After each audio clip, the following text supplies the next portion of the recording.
Welcome to IFAStories, where ancient wisdom meets modern storytelling. Step into the sacred world of Ifa, the Yoruba spiritual system, where every tale carries the power of divination, destiny, and deep cultural insight.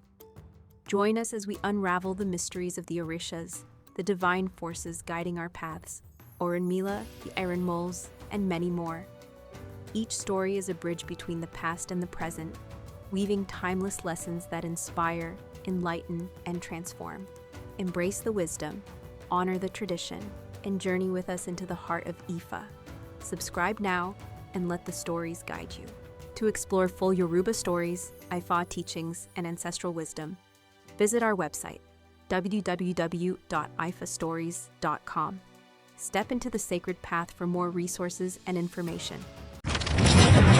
Òtúrá Méjì opened the path for wealth to come to the world.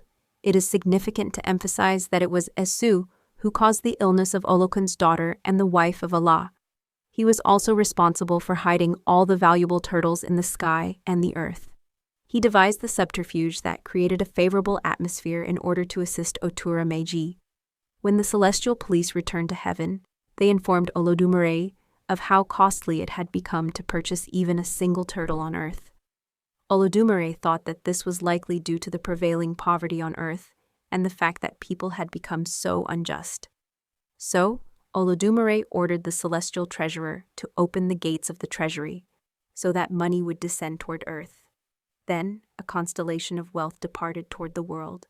Once again, Esu went to see Òtúrá Méjì and told him that money was coming in great armies toward earth, but that it would only enter the home of a host who decorated their house with the things that the celestial guests ate and enjoyed.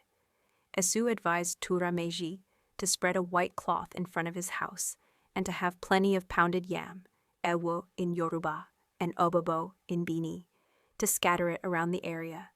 After alerting Òtúrá Méjì that the celestial visitors were approaching, Esu went to meet the armies of money on the road and warned them that the people of the world were too disorderly to provide proper lodging for them.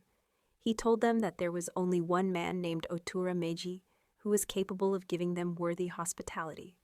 Without stopping anywhere else, they marched to the house of Òtúrá Méjì, where they indeed found a welcoming atmosphere where they could thrive.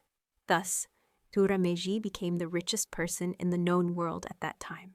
When Òtúrá Méjì appears in divination for a poor man, he must be told to receive his own Ifa and to make the necessary sacrifice, after which his fortune will flourish without a doubt.